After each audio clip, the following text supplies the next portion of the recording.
What's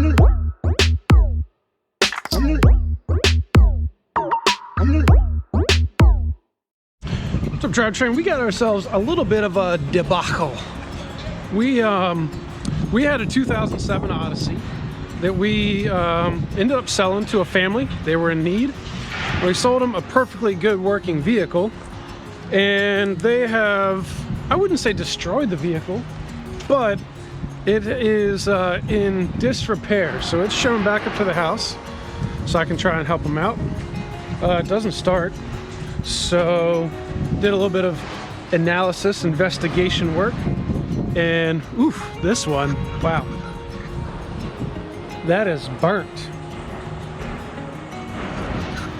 Probably not going to find what we're looking for here. Anyway, it is, it's not starting, needs a main fuse. They blew the main fuse somehow. Somebody swapped the battery and did a pretty tough number on, what did they do? They put a new battery cable in it, and that cable, they put a new connector for the battery on it, like a terminal on it, and it looks pretty not good. Anyway, somehow they blew the main fuse, so I'm trying to find a main fuse and get one for $1 instead of, you know, 30 bucks at the store. They also somehow destroyed and cross-threaded 4 out of the 5 lugs on one wheel when they got the tire replaced. So that's bad. And because of driving with bad lug nuts, they have destroyed the lower control arm bushings. So they've got lower control arms. So we're here at the picking lot, Chesterfield Auto Parts, and we're gonna try and find a couple parts for cheap. Looking for some lug nuts, a wheel stud, and more specifically, this main fuse. So I'm going to navigate my way through a pretty wet and muddy pick lot here, see what I can find, get back to the house, and do this work. If you've never been to the junkyard and the pick lot, then it's split up where you've got, this is Chrysler side. In this case, this is Chrysler side, and you can see that because it says Crystal Lake Chrysler. This is the import section in the middle, and then you've got your domestic Ford and Chevy on the far side. Here, many of the cars are going to be labeled with something like this, row 7 space A. Sometimes you just get this written on the car, and that's fine. But if you ask the nice gentleman when you check in and pay your $1 to get in, they can print out based on what you're looking for, and it tells you import and then row 11 and spot M. And so they got 3 Odysseys here today that I'm gonna be looking at. So that's what we're doing. We're hunting. We're at row 8. So let's keep going. This one, 9, 10, you guessed it, we're at 11. And we're looking for M. So M, I believe, is on the far side, way over there. And that's a muddy mess that I'm not gonna walk through. So we're gonna keep moseying down here, see if we can go in between the cars. It's still pretty funky. All right, we'll see how we can get over there to 11M. All right, here's our first contestant, 11M in the import lot. We've got a pretty beat up Odyssey. Let's try and mosey as dry as we can. Wow, that door has been removed. We don't need anything in there.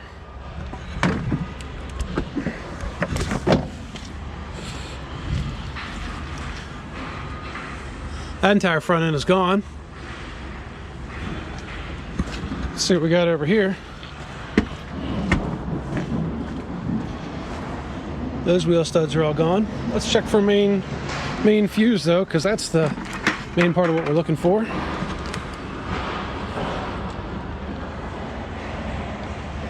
Maybe. I don't know. Look down in there. Can you see it? Is it in there? Let's check. Get me a hood profilator here.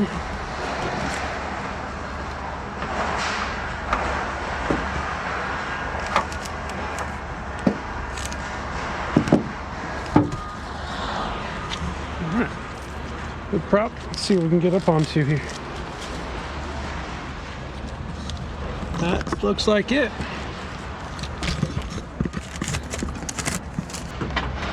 Down in here, we've got some screws.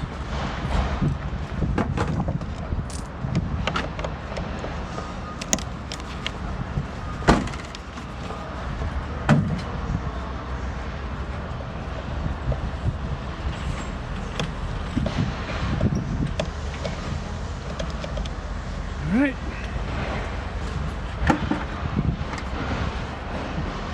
Screws are out, and then we're going to grab our pliers here. Let's take this fuse out because we don't need this big fuse here. And then we should be able to grab just the end of it. Come on.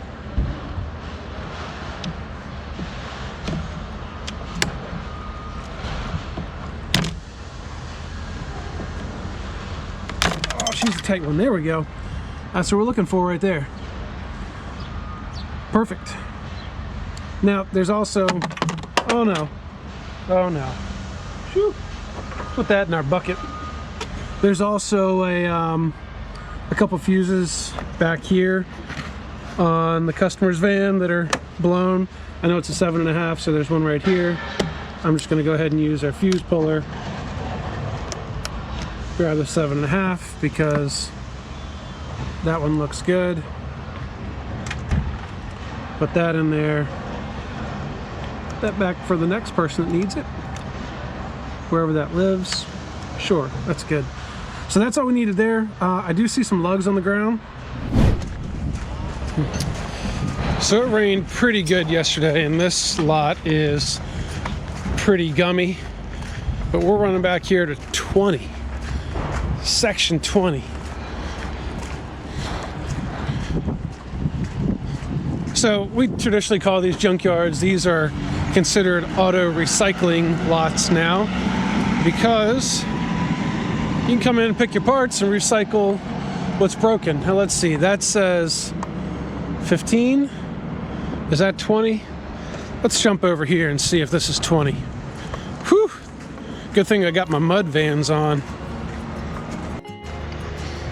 All right, so we are walking back up. We found the main fuse, got that. We'll purchase that on our way out. So what you do is you come in, you pick everything that you want, and you go up, and they got a little pricing schedule that they use for everything. They ring you up. It costs you $1 to get in. And so from an education perspective, man, I'm gonna get to the high side, sorry. It is an amazing place to come. If you wanna learn about cars, wanna learn about how to take things apart, just come in with a toolkit and just look at one part of a car. Just try and take it apart. Try and take some brakes apart. Try and take, air filter out or valve cover off of an engine or something. And just come in and pull a car apart and see how they work, how they go together. If you're trying to work on your own car and you're not sure how it goes, you can come in here. You can try and find transmission mounts and all that stuff. They've even got gantry cranes. You can pull an engine if you want to. But it's a great place to pay $1, bring in some tools, and come get educated, pull things apart. But we got... All right, so we're back here at the garage. We've got the van here. This is the 2007 Odyssey. Let's just take a round and show you what we got going on here. I gotta find my light on the other side. But first things first, we've had some brake, not fluid, sorry, this is steering fluid leaking out. And I gotta get my light so we can take a peek at this side first. Let's get that light here. There we go. So when we look underneath here, we can see all the fluid just coming out of this side of the boot, right in here, dropping down all over this K-member. Also what we see is, look at this bushing, which has left the chat. So, these lower control arms needed to be replaced, but they are horrible now.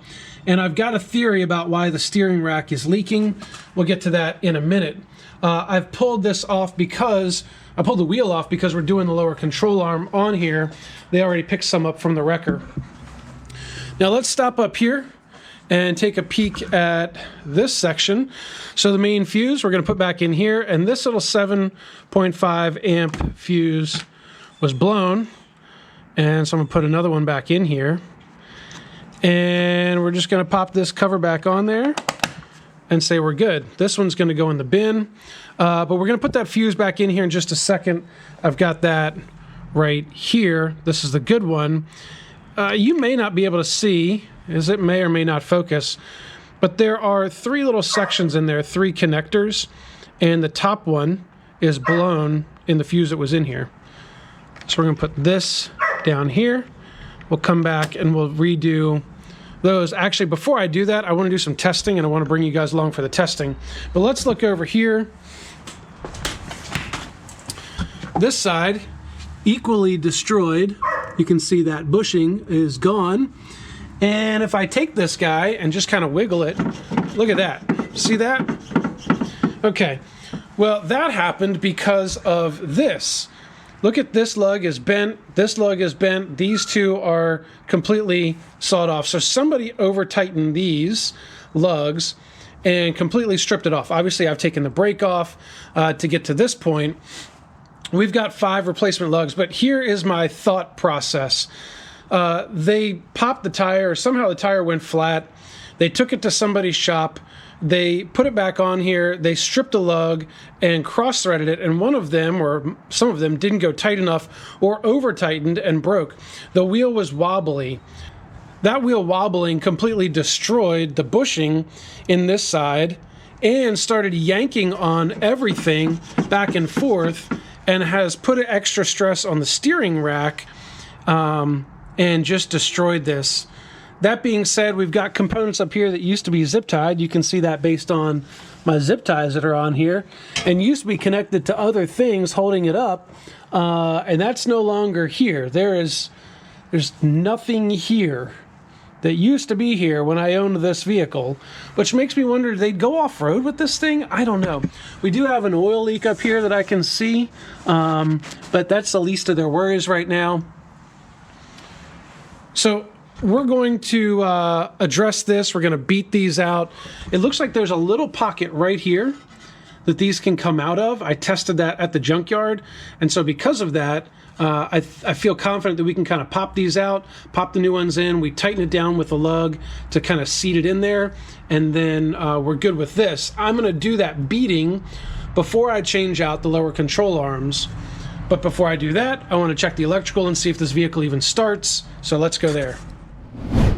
All right, a quick little electronics lesson. Most cars run off of a 12-volt battery and 12-volt system. Here's a multimeter, which gives me the ability to check for various different settings and things. We run on direct current, so voltage DC, or voltage direct current. I'm going to go ahead and flip this over to 20, which is going to give me up to 20 volts that I could see. That would be then giving me the capability to put the black portion of my lead onto a negative source or a ground source. That could be any metal in the body. And then I could put the red, and I could check these different posts and stuff to see if I have 12 volts showing up. Now, that being said, the battery is not connected right now. What I want to do is check and see if we have any grounding issue before I dive into that. So we're going to explore a different setting, which is way down here. And this one is called continuity. It is pretty small and hard to see, but it also has a little speaker thingy on it. And what happens with this is we're checking to see if anything is connected. So when I connect these leads, you see that there's 0 ohms resistance and it buzzes. Well, that gives me the capability to quickly check and see if things are working. So I can check fuses by coming in here and hitting on both sides of the fuse. And if it beeps, then that tells me the fuse is good. It's connected from side to side. I don't have to pull it out and check it. So I did this yesterday. I checked all the fuses. That's how I found that one that was broken up there. I also checked this main fuse. Let me put you down here for a second. So here's the main fuse, which hopefully has enough light on it. And I can check by going here, this outside and this outside. It beeps. Now the other one did not do that. It should also beep down here, and oh, don't drop it. And I believe it beeps over here. So this one again has 3 connections inside, and the other one from here to here did not work. Now this fuse is a huge fuse. It's a 120 or 70 amp fuse on 12 volts. It's a big fuse. This runs the entire car. That's why we have no electronics inside that are functioning. Car doesn't start, all that stuff. Now, we're going to set this fuse aside for a minute. We want to test this. This fuse sits down and gets power from this side coming in from the battery, and then it connects it and goes to this side. Right now, when I test these, there's no beep. If I test this and this, it beeps because this post connects to all this other stuff in here. But this comes from the battery, and what I'm going to do is over here on the battery side, let's take a peek at this great display of ingenuity. This is what I was talking about. See how they replaced the terminal? And look at this. They've got this line. This line comes from the car. This one comes from the car, but there's all this black tape. I don't know what's underneath there, and I don't know that this is a solid connection, but I don't want to have to peek at that. I don't want to deal with that. Somebody else did this shoddy work, and it looks horrible. But what I'm going to do is I'm going to put my lead over here on the positive side, and I'm going to test over there to see where everything comes in at the fuse box. But the other thing I'm going to test, so I'm going to test this ground side. I want to see if anything over in that power side is actually grounded out before I plug this up and blow another fuse. All right, so I've got the ground side up into my ground wire over here. I've got my positive side over here. And what I'm going to do is just hit some metal, and you hear the beep. The beep is good. That means that the metal is grounded properly. But now I'm going to test these other sections. So I'm testing the hot side on the fuse panel that is not connected to the battery terminal. Let's make sure that is not connected. And I get no beeps. It shows resistance. So where were we? We were testing this. When we test from negative to the positive side on the fuse side, we don't get any beeps. That's good. Let's test the positive side. So this is testing right here, negative to positive. I don't get anything here. That's good. Let's test here. I don't get anything there. That's good. So my assumption is this. My assumption is that somebody messed with these wires, somehow grounded something out, blew the main fuse, and that's where they left off. So what I'm going to do, I want to see if this car starts before I do any more work. So I'm going to put this main fuse in. We're going to hook the battery up, and we're just going to see if she'll crank over. And so to do that, we've got this guy goes all the way in. Boom. We've got our two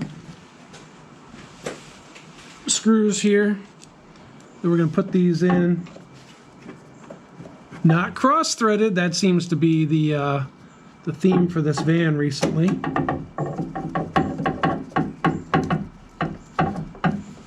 Now these go in there pretty tight. You don't want vibration from just driving around causing this to loosen up. That would be useless.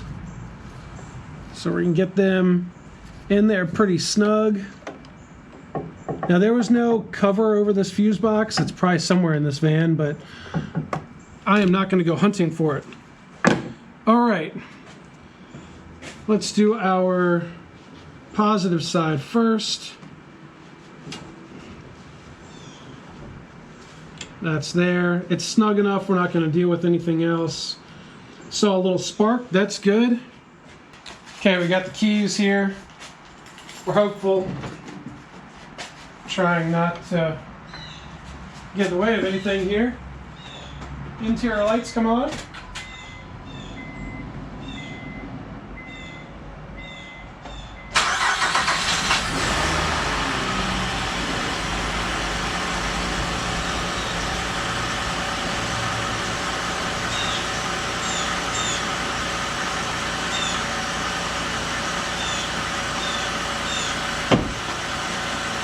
Hey, that's awesome. It started. Let it run for a second. The change oil light is blinking, but that's usually just a dummy light that Honda has in, so that if you haven't reset it in 7,500 miles, then it will warn you and flash, and you go to dealership and they overcharge you for oil change. But it was a little sluggish to start. I'm sure there were a lot of things that weren't happy in here with all the changes that have happened. I'm trying to smell. I smell things. I smell something that smells hot already. I'm going to turn this off.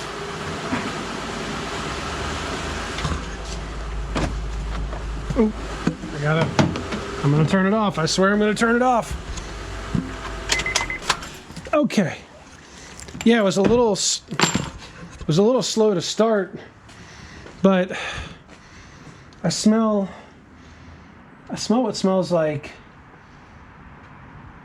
plastic, not burning plastic. You know that there's a bad smell of burning plastic sometimes. I'm just gonna use the old snifflator here, and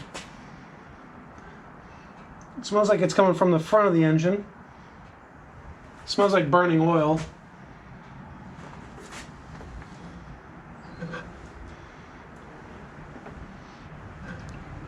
So when the tow truck driver dropped it off, he said when they hooked it up and they would start it by jumping the main fuse piece, that the battery would end up getting hot, which that's why I wanted to check for ground, any grounding issues. We can peek down here and see if there's oil like on the exhaust manifold, but that's the least of my worries right now. The van starts, which is good, and the battery is not actively warm. I'm checking these cables, and they're not actively warm. If you've got a bad connection in here, that can make these cables heat up and stress and not function well. See how this one is locked in nice and tight? This is a factory connection here. I have a feeling this is like soldered or something under here. And I'm not opposed to soldering wires, but this feels like it goes from a 4-gauge wire. That goes from 4 gauge down to 8 gauge, which is not recommended. This is also 4 gauge. Well, that's 8 gauge going to 10 gauge. What is that? Can you see that? If I put my finger behind it, see how small that is? Good gracious. Okay, I'm going to disconnect that. That's why this battery is getting hot when they try to run it. It's because the wire on the terminal is incorrect. They've got some rude friends doing that. All right, we're going to...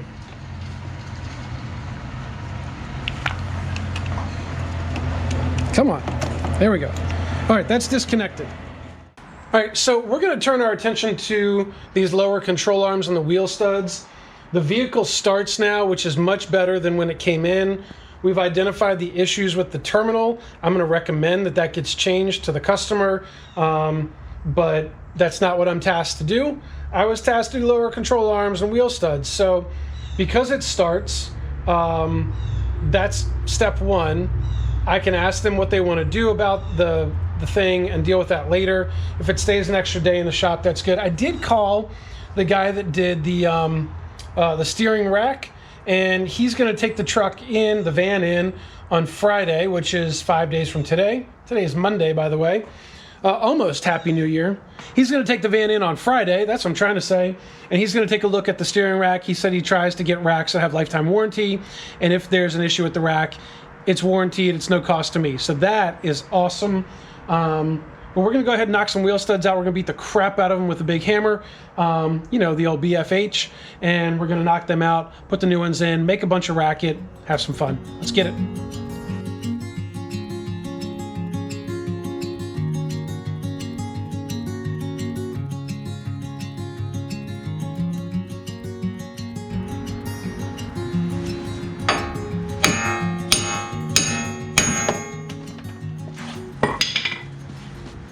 All right, success.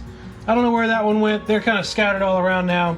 I had this pan under here because the CV axle was full of grease and nastiness, and I just cleaned it off and let the brake fluid or the brake clean drip in here. Anyway, we got all of them out. That's good. I figured I'd only crank the compressor up one time and just do all of these on the install side at the same time. So I'm gonna pick up my trash, and then we'll get the air compressor fired up, get the air chisel out, air hammer out, and we'll pop these new ones back in.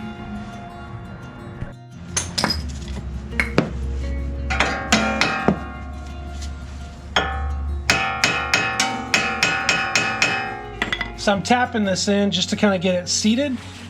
These have, you see it's got these ribs on it. So I'm just getting it seated as much as I can. Then I'm gonna hit it with this air chisel, which is gonna be really loud. Let's go, here we go.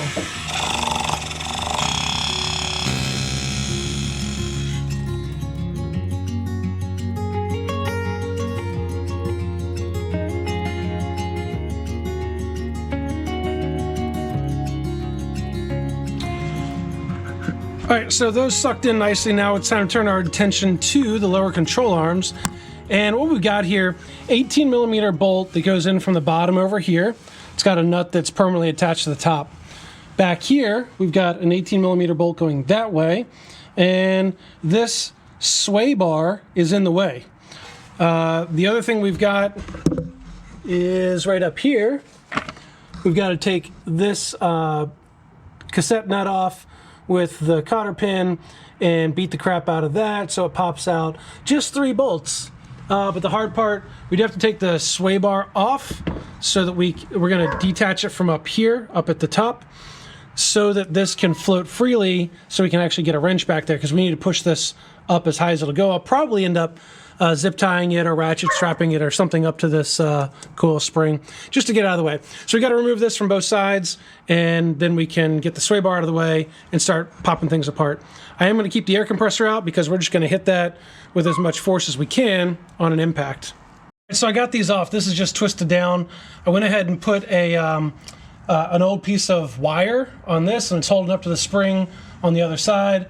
This one I'm just going to kind of wedge up here and hope it doesn't fall on me when I'm making a bunch of noise, but that's good. That's up and out of the way so we can access this middle bolt. Let's go ahead and hit this one and that one, and then we'll work on the other side of this knuckle. Let's see if this thing's got the booty to take it off.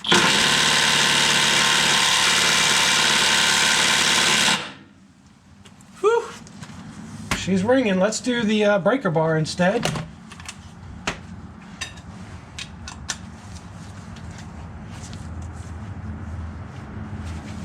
All right, so we're trying to go from the front to the back of the van. So we're gonna pull, hi-ya! Oh. All right, she moved. Yep.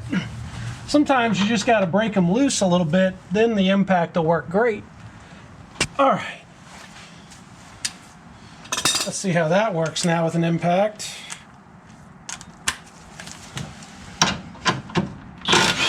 Look at that, right out.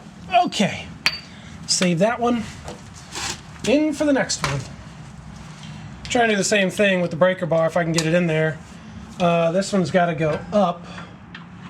I know you can't see what I'm doing there, but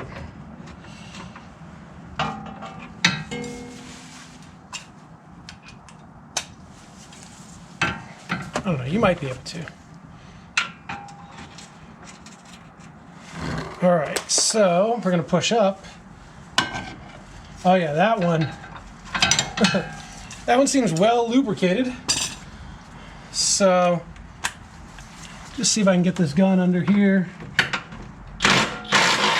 There we go.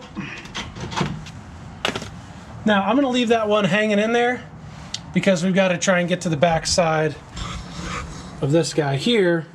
Get that cotter pin out. Now, normally, we would move it with the steering.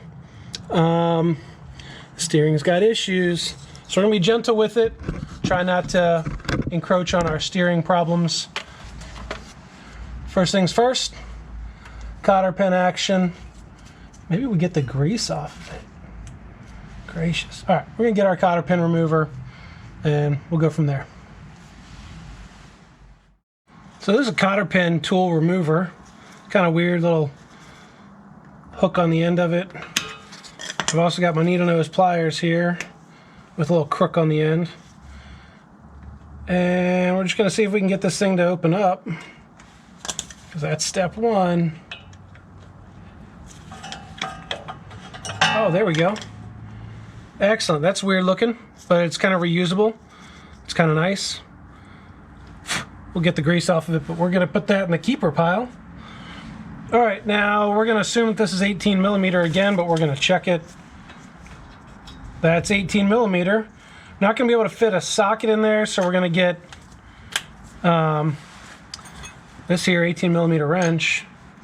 Oh, wait, that's bigger than 18. Is it 19? It's 19. All right, let's go find a real wrench. All right, 19 millimeter, but extra long guy. I'm gonna try not to hit you in the face when I'm taking this thing off. Let's see here. It's gotta go that way. Ready? 1, 2, 3, push. Oh yeah, broke it loose. Go again. Nice. This old castle nut off.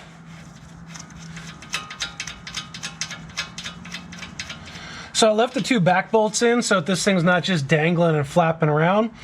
We've got to beat the knuckle here with the BFH, trying to get it to release. It's got kind of a wedge shape that goes up from underneath, and they get wedged in the bottom of this, and that's fine, but we need to get it out, so we got to beat it.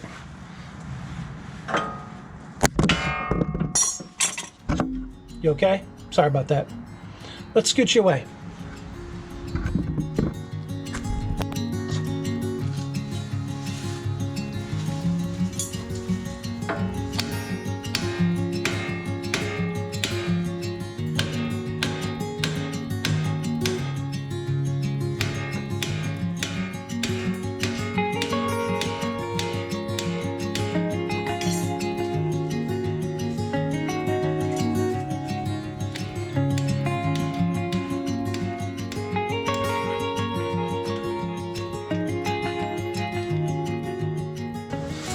All right.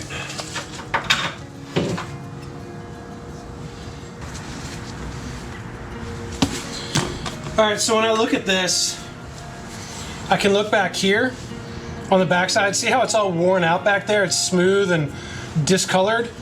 That's because if you look in here, this whole thing has been skipping around in there and busting onto the K-member.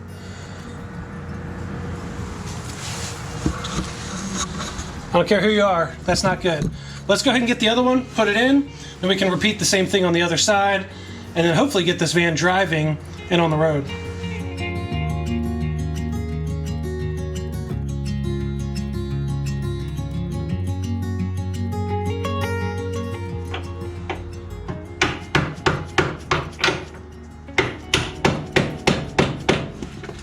Okay, they're in there, so we're gonna try and tighten all these up. Castle nuts can be last. We're going to start from the back, work our way to the front. I am not going to go with the impact yet. I'll go with a hand drive because I don't want to cross thread anything. That's what got us into this predicament. So once we get it to feel some threads, then we can hit it with the impact.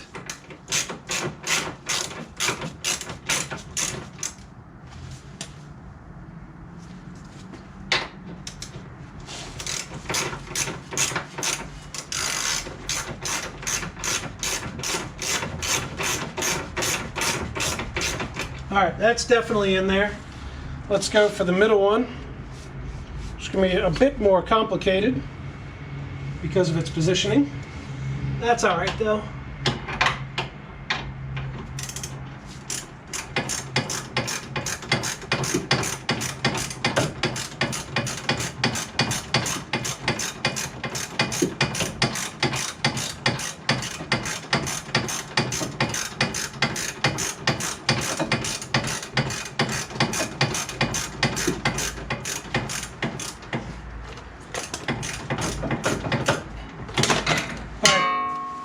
Those are definitely in the threads, so we're going to hit them with the impact now.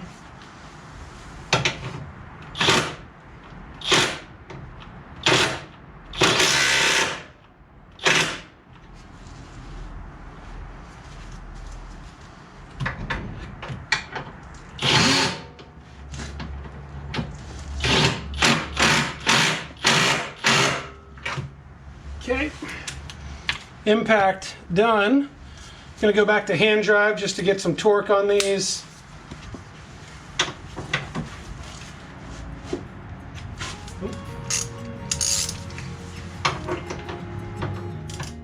All right, y'all, feeling pretty good right now. We got the one side done, this is the passenger side done. We've got a little bit of a mess down here just with the tools, but we've kept it pretty clean, honestly. I'm just gonna get the other side done, and then I'm gonna come back, obviously put those brakes on, and I don't have to take, do I have to take the brakes off the other side? It would make it easier. No lift. Well, we'll see. Anyway, I'm gonna go ahead and get the other side done and complete, get back to this state, then I can put the brakes back on, put the wheels on, and then we'll be good to drop this van down. So I'm hoping maybe 40 minutes more work, but we'll see you guys once I'm at the point of putting wheels back on. All right, guys, we're showing some success here. We've got the driver's side back on, all put back together. But let me show you the passenger side. Passenger side is all done and put together. I didn't even notice this when I pulled the wheel off. Look at this mess. Look at that tire. That thing is just destroyed, eaten up completely all the way around. Looks like it's got a hole in it. I mean, it's wires showing. It is, that is not safe to drive. Now, what I'm thinking is that we can maybe pull the spare out, but the spare is buried inside the vehicle. So I don't know, I might put it on and just say, hey, we can limp it from here to the next shop, but you need a tire. And so I'm gonna call them and let them know. I'm also gonna ask them what they want to do with the electrical issue up here with this power wire, because I kind of don't want to get into it. Kind of done what I'm gonna do, but anyway, still trying to be a nice guy, still trying to help a family out, but we'll see. I'll inform you, and that'll probably be the end of the video. So if you want to find the quickest way for me to want to fight you, do this to somebody's battery cables on their car and tell them that you're helping. So after I removed all of this tape from these wires, I noticed why their things were getting hot and blowing. Look at this. They've got a 4-gauge wire going into a 12-gauge wire. And they've got another 4-gauge wire going into an 8-gauge wire that is the worst solder job ever, and they wonder why things aren't working. Yep, I'll fight you if you do it.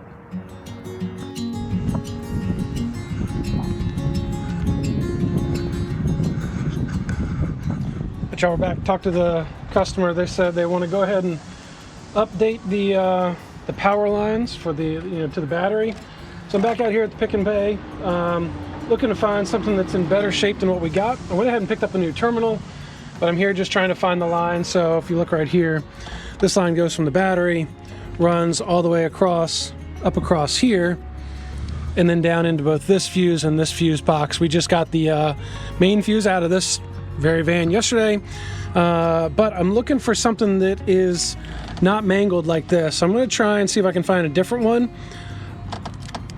This could work, but again, I'm trying to find something that is stock and not altered like that one. So we'll keep hunting. We did go ahead and put a new tire on it. Went to the used car lot. Went to the used tire shop and got us a tire put on. Somebody saws on a car back there, but found a unit right here. Went ahead and borrowed an 8mm from this legend in this car over here, and I was able to get these out of the fuse box, dragged it across the firewall, came down here, and it's even got the hookup to the starter on it. But we've got a factory connector right here, so we're gonna go ahead and take this thing. Oop, we gotta pull it out. Hold on, we're stuck on something.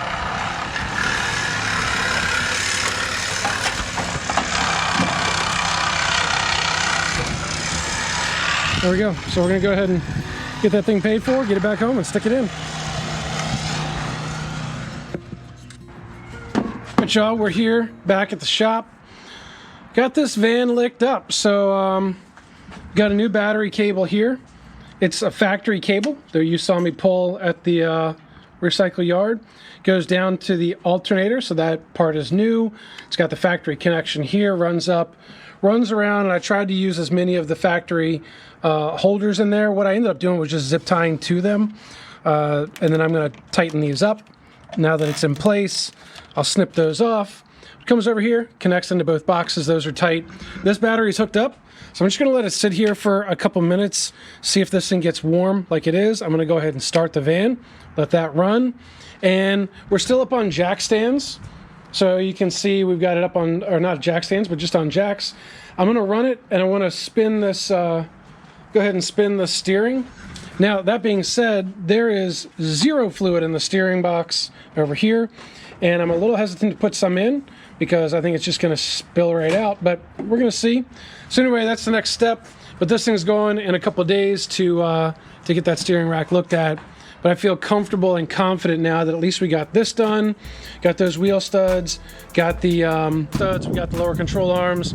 So everything is back together now, tidied up, and much more secure than when it showed up. But hopefully that steering rack's gonna get this thing done. We're not gonna deal with that for this video, but that's the end of this video. If you like seeing this kind of content, kind of troubleshooting through issues on cars, let me know down in the comment section, and I can do more of this because I get cars that show up like this all the time, fortunately or unfortunately. But that's it. Hit the like button, hit the subscribe button. We'll catch you guys in the next video. Peace. Peace.